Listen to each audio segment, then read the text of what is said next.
Read the letter is that Raz Mohammad wrote this letter on November 25th, 2013. So it was 2 weeks before Mark and Creighton and Greg brought the letter to the base. So it was, this letter wasn't written like 2 years or 3 years, and not that we should have ignored that, but this was an imminent thing that Mark was responding to. Mark and Greg and Creighton were responding to, and especially in light of the fact that this court has been using these orders of protection to keep people away. And then here is a person whose family member was killed. Raz's family member was killed, and that family member was his brother-in-law, who is the father of this young boy. And look how beautiful he was. This boy was a baby when his father was killed. So anyway, here's the letter. No, go ahead. On Friday, the 30th of May, 2008, my brother-in-law was killed by a drone along with 4 of his friends. My brother-in-law was a student and was innocent. Accountability from the U.S. military for this incident was non-existent. The incident created a situation which was beyond imagination. It affected the minds of my sister and all members of my family. When my nephew was 5 years old, he asked his mother, "Where is father?" My sister replied, "Your father was killed by a computer." These negative effects on all of us persist until today. I am worried for my family and the people of my village. I request that the U.S. courts protect my sister, my family, and my village. I wish that the U.S. courts will be able to save all of humanity from drones. Signed, Raz Mohammad.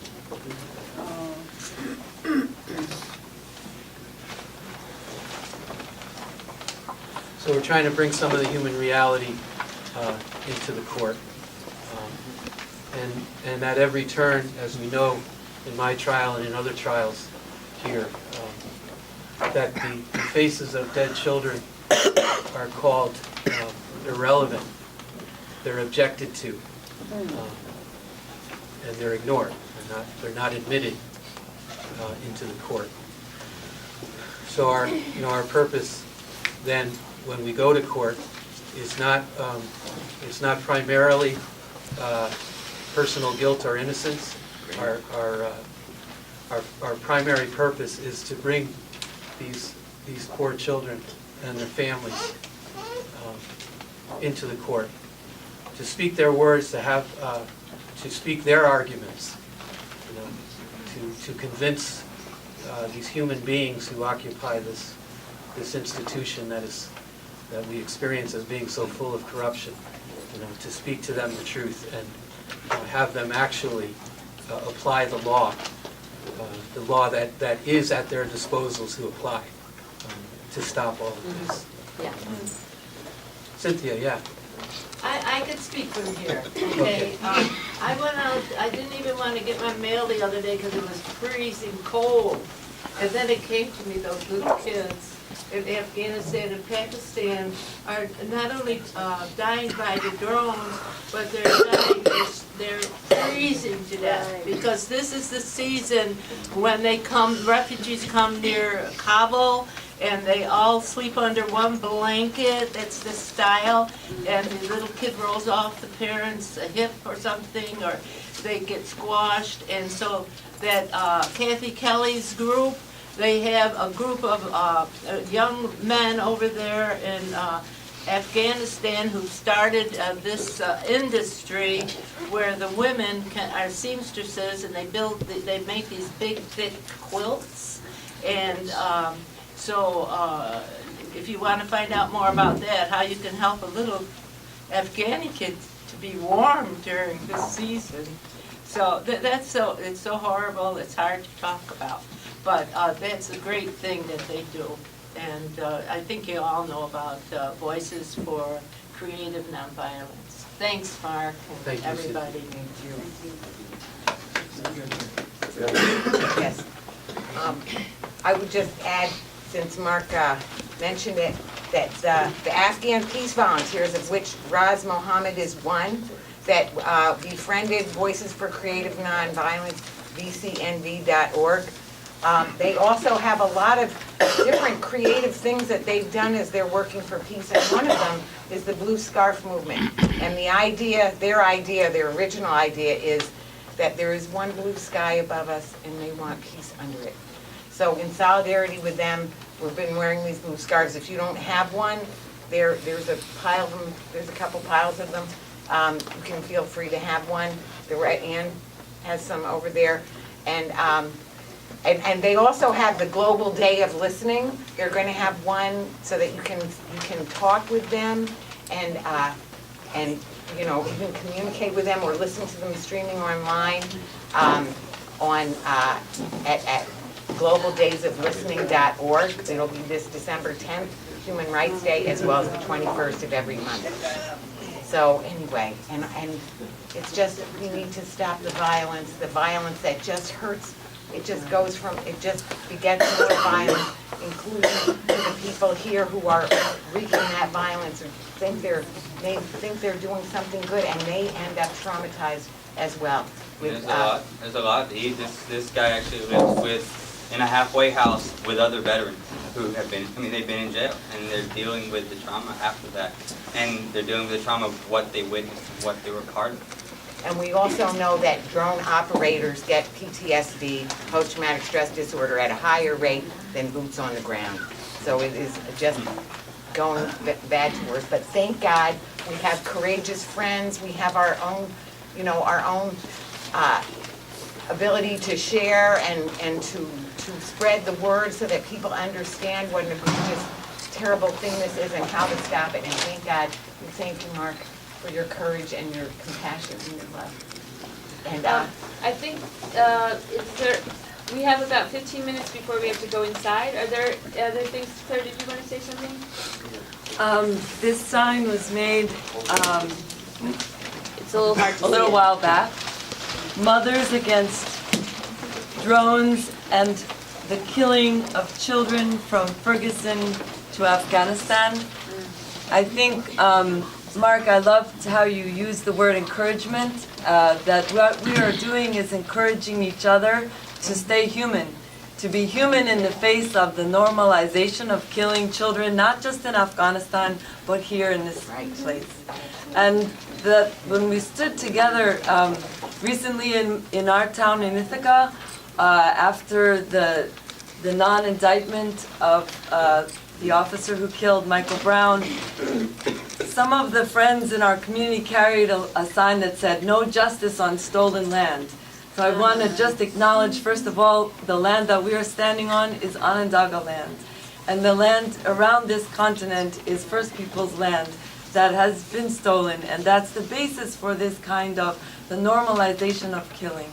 And somehow we're in this, encouraging each other in this movement to regain our humanity and be in right relationship with both those who are being killed in our name, but also this agency that is doing the killing in our name. So thank you, Mark, for being here today. And I like that you say it's not a funeral, it's a celebration when we can say yes to life. Woo! Yeah. Ed?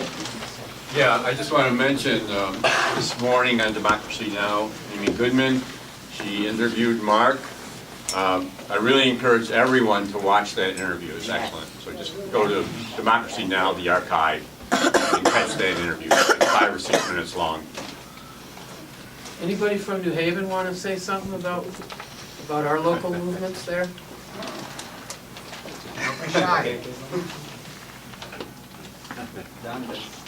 Well, there is a delegation from Unidad Latina en Acción from New Haven, and this is a related issue. Obviously, you know, many. What we are hearing right now is in Mexico. They're in the militarization of the country. They're using drones. Colombia, for years, they've been doing that. And so, you know, some compañeros de Unidad Latina han venido y están aquí apoyando. They're here to support Mark and give him thanks for this action. Yeah. Woo! I would just mention, Yeah. I would just mention that Jack Gilroy got out of jail last Friday after spending 60 days of his 90-day sentence. He still has to serve 3 years of probation. That's why he's not here today. He would have liked to have come up. He told me that this morning, but the probation officer says he can't leave Broome County. He may be able to negotiate a little bit out of that, but at the moment he cannot leave Broome County. And I just wanted to bring his presence here today and thank him again for his witness. The other thing I want to say is something I repeat something I said a while back, is that I think it's a compliment on the part of the court that they take us seriously. That I do not think that you're going to jail is a tragedy. It is a compliment to us that we are being taken seriously, and I think we should feel good about that. Thank you. Hello everybody, my name is Edwin. I'm from Molina Latina, New Haven. I'd just like to thank Mark, and I guess we should have more people like him. Yes. I know how it is. I've been kind of war in my country. I'm from Guatemala, and when I was discharged, I definitely go against all kind of wars. So I just like to thank you for doing this for us.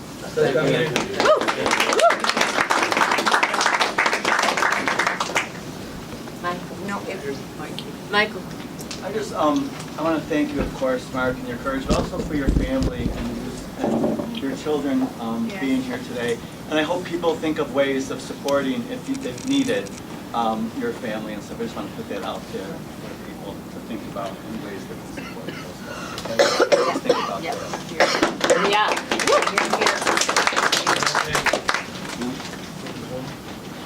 Yeah, you know, this campaign has gone on for about 5 years now, and we've got really only tepid support from the local media over the years. We've gotten more actually internationally, with camera crews from Brazil and Portugal and Russia coming. But this morning, in our weekly Syracuse New Times, the cover story is about our recent action at Hancock Air Base. So we brought a few extra copies. They're on the table here. It's an excellent article that goes with, and some good photos that goes with it. So please get a copy and share it if we run out of copies. So I just wanted to say, as Ed just said, this campaign has been going on for 5 years. Mark will be sentenced today. And next week, we'll be right back here again for Julianne Oldfield's trial that starts at, what time does it start, Julianne, on Wednesday?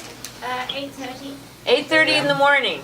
So we're here for and it's a 2-day trial, right? I don't know. Yeah. I mean, they set aside time for 2 days for Julianne. And then a month after that, we have a trial for Bonnie Mahoney. Right over here. And a month after that, we have a trial for, who's up in February? John Hahn. John Hahn, thank you. And then in March, we got, who else? We've got Bev, Jules. Yep. And then in April, we have, who is it in April? It's somebody here. Cynthia. Thank you. And then we have, and then after that, in May we have Mary Lair, and in June we have Harry Murray, and then we have Andrew. You're going to have a trial at some point soon.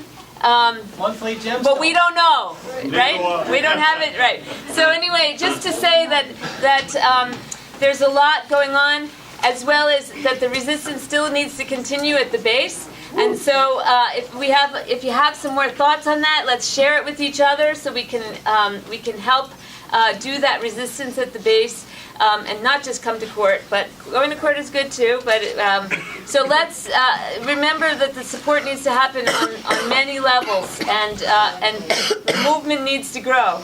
All right. Amen.